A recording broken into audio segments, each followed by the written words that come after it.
1 जुलाई से दिल्ली में जो 10 से 15 साल पुरानी गाड़ियां हैं, वो चाहे मोटरसाइकिल हो, चाहे कार हो, चाहे कोई भी गाड़ी हो, न ही उनको डीजल मिलेगा और न ही पेट्रोल मिलेगा। पूरे दिल्ली में लगभग 30 से 40 लाख ऐसी गाड़ियां हैं। उन गाड़ियों का क्या होगा? जो लोअर मिडिल क्लास फैमिली है वो कैसे एकाएक इतनी नई गाड़ियों को खरीद पाएगी? और 1 जुलाई से अगर गाड़ियां बंद हो जाएंगी तो उन गाड़ियों का होगा क्या? प्लस इस वीडियो में हम लोग ये भी जानेंगे कि जो भी बिजनेसमैन है जो खरीद बिक्री करते हैं सेकंड चॉइस गाड़ियों का, उनके लिए क्या अपॉर्चुनिटी है, कैसे दिल्ली से खरीद करके बाकी अन्य राज्यों में आप बेच सकते हैं। बहुत ही शानदार वीडियो होने वाला है, लेकिन पहले जानेंगे पूरी जानकारी कि आखिर में हुआ क्या है दिल्ली में। तो आप सबसे पहले हेडलाइन देखिए, 15 साल पुराने वाहनों को नो पेट्रोल नो डीजल, न ही पेट्रोल मिलेगा न ही डीजल मिलेगा। कैसी गाड़ियों को? ऐसी डीजल वाली गाड़ियां जो 10 साल से पुरानी हो गई हैं और ऐसी पेट्रोल गाड़ियां जो 15 साल से पुरानी हो गई है। दिल्ली सरकार ने फाइनली ये फैसला ले लिया है CAQM के साथ मिल करके, commission of air quality management के साथ, कि 1 जुलाई से पहले पूरे दिल्ली में इसको लागू किया जाए। अच्छा, लागू कैसे किया जाएगा? पेट्रोल डीजल कैसे नहीं दिया जाएगा? आपके मन में ये प्रश्न उठ सकता है कि आखिर पेट्रोल देने वाला पहले कागज चेक करेगा? ऐसा नहीं है। पूरी बात को समझने का प्रयास कर सकते हैं। सभी न्यूज़पेपरों में ये हेडिंग बना हुआ है अभी के समय में, और पूरे देश में चर्चा का विषय बना हुआ है। और बहुत सारे लोग तो जो लोअर मिडिल क्लास वाले हैं दिल्ली में, उनका तो हालत खराब है कि अब करें तो क्या करें। ठीक है, आखिर कानूनी आधार किस बात की बात हो रही है? कानूनी आधार ये है कि 2018 में ही इस तरह के प्रदूषण को लेकर के सुप्रीम कोर्ट ने सीधा सीधा आदेश दे दिया था कि आप 10-15 साल पुरानी गाड़ियों को जितना जल्दी हो सके बंद करवाइए। लेकिन सरकार के पास कोई भी सही रोड मैप नहीं था जिसको इम्प्लीमेंट में लाया जा सके और इन गाड़ियों को क्या किया जाए, रोका जा सके। NGT 2015 से ही ये बात कह रही है, 2025 तक सुप्रीम कोर्ट ने 2018 में आदेश दे दिया था।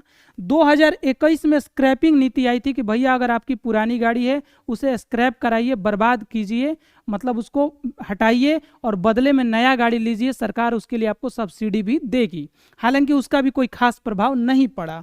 और CAQM ने भी 2024 में जो है इस चीज़ को, commission of air quality management ने कहा कि नहीं ये बहुत ज़्यादा ज़रूरी है। और फाइनली इस मुद्दे तक सरकार पहुंच गई है कि अब इसे लागू किया जा सके।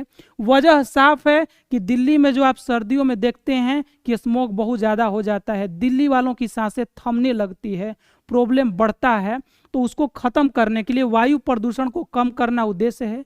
ओवर एज वाहनों को हटाना, मतलब जो 15 साल से पुराने गाड़ियाँ हैं, 15 साल से पुरानी गाड़ियाँ, उनको क्या करना, ख़त्म करना, हटाना। और सर्दी के स्मोक सीजन से पहले ही थोड़ा सा इन सब गाड़ियों को ख़त्म कर देना। इस उद्देश्य के साथ इस काम को किया गया है। सवाल ये है कि पेट्रोल पंपों पर कैसे पता चलेगा कि कौन गाड़ी पुरानी है और कौन गाड़ी नहीं है?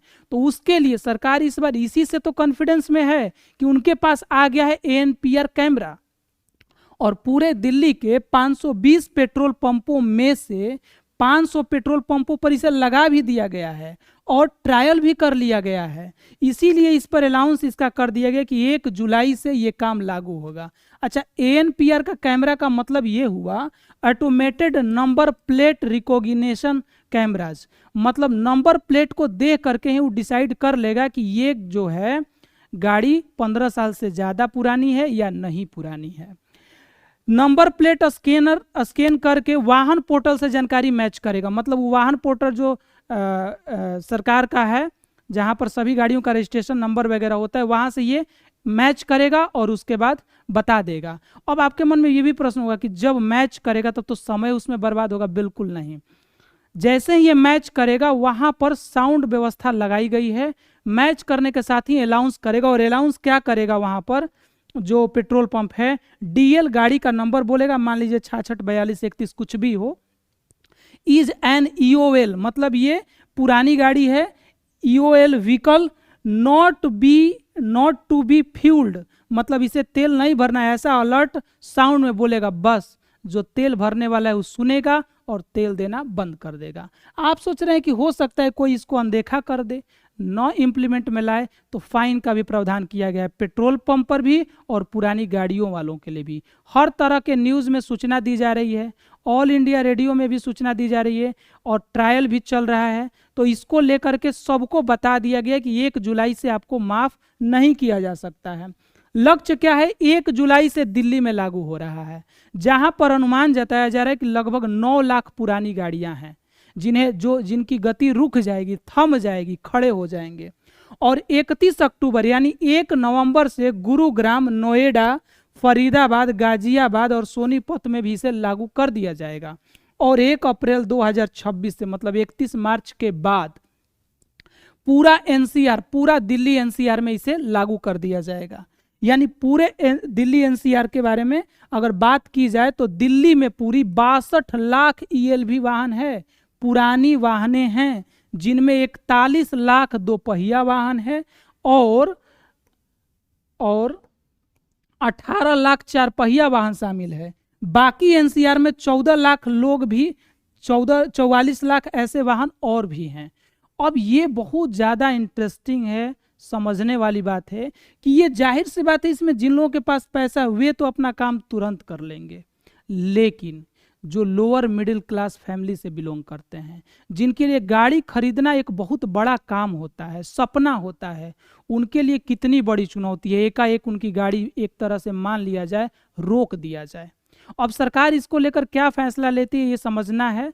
साथ ही साथ वे लोग जो दूसरे स्टेट के हैं, चाहे वैसे लोग जो सेकेंड चॉइस गाड़ियों का बिजनेस करते हैं, उनके लिए एक बेहतर अपॉर्चुनिटी भी बन सकती है, क्योंकि आप दिल्ली से गाड़ियों को अदर स्टेट में लाइए, बेचिए या यूज करिए या चलाइए, तो उन गाड़ियों को दूसरे स्टेटों में शिफ्ट किया जा सकता है। तो जिनके घर परिवार के लोग दूसरे राज्यों में है वो तो शिफ्ट कर लेंगे, जिनके नहीं है उनको तो बेचना मजबूरी है, नहीं तो स्क्रैपिंग करवानी पड़ेगी, मतलब उसको कबाड़ में देना पड़ेगा एक तरह से समझिए, और उसके बदले में सरकार कुछ सब्सिडी देगी तो नई गाड़ी आपको खरीदनी होगी। तो आप इस चीज़ को ऐसे भी समझ सकते हैं। अच्छा, निगरानी करने वाले कौन कौन लोग हैं? तो मैंने बोला कि पेट्रोल पंपों के कर्मचारियों को ऐसे वाहनों को ईंधन देने से मना करने के निर्देश दे दिए गए हैं।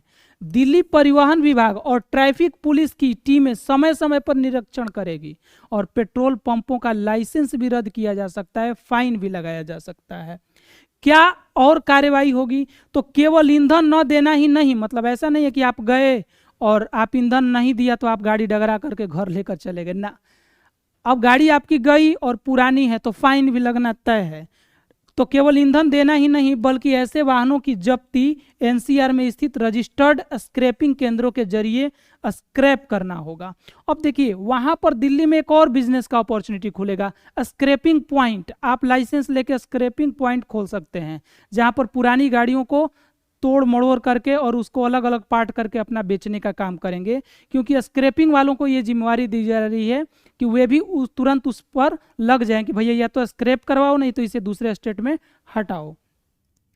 और एनसीआर से बाहर ले जाने के लिए नो ऑब्जेक्शन है, मतलब अगर आप चाहें कि हम एनसीआर से बाहर ले जा सकते हैं तो आपको बिल्कुल बिना किसी ऑब्जेक्शन को ले जाने दिया जाएगा। और इसके साथ ही इसके लिए नो ऑब्जेक्शन सर्टिफिकेट, एनओसी भी जारी करना भी इस योजना का हिस्सा है, मतलब एनओसी भी जारी किया जाएगा। ठीक है, तो अच्छी भी बात है और बुरी भी बात है। दंड और नियम, गाड़ी तो आपकी पुरानी पकड़ाई, अब बताइए 10,000 4 पहिया के लिए और 5,000 2 पहिया के लिए फाइन का यूज अगर कर दिया जाए तो आप समझ सकते हैं कि पुरानी गाड़ियों का क्या हाल होगा। तो फाइन है तो मतलब तेल ही नहीं मिलेगा, अगर आप गए तो वहीं पर आपको पकड़ भी लिया जाएगा और फाइन वगैरह लगा दी जाएगी। अब तक की प्रगति देखा जाए तो ट्रायल चल रहा था, मैंने कहा कि 3.63 करोड़ वाहन एनपीआर के तहत स्कैन अभी तक हो चुके हैं ट्रायल के बेस पर। इनमें से 4.9 लाख, लगभग 5 लाख वाहन ईएलवी के रूप में पहचाने गए हैं और दिसंबर 2024 से ये प्रक्रिया शुरू हुई। ट्रायल प्रणाली के दौरान लगभग 29.5 लाख वाहनों ने पीयूसीसी नवीकरण भी किया, पॉल्यूशन सर्टिफिकेट भी नवीकरण करवा लिया, लगभग 29.5 लाख ने, और फाइन लगा करके 168 करोड़ का जुर्माना भी तहसीला गया है। ये जब ट्रायल था तभी 168 करोड़ तहसील लिया गया पिछले 6 महीनों में। आप सोचिए जब ट्रायल खत्म होगा और 1 जुलाई से एकाएक धम से पूरी गाड़ियां बंद होगी तो, और अगर उसके बीच जो लोग पकड़ाएंगे तो कितना जुर्माना तसीला जाएगा। आपके क्या विचार हैं इस खबर को लेकर कमेंट में ज़रूर बताइएगा। और अगर किसी भी तरह का इस तरह का इन्फॉर्मेशन आप बिल्कुल आसान भाषा में आप बिना समय बर्बाद किए अगर जानना चाहते हैं तो इस चैनल को ज़रूर सब्सक्राइब कर लीजिएगा। मिलते हैं नेक्स्ट वीडियो में, तब तक के लिए धन्यवाद।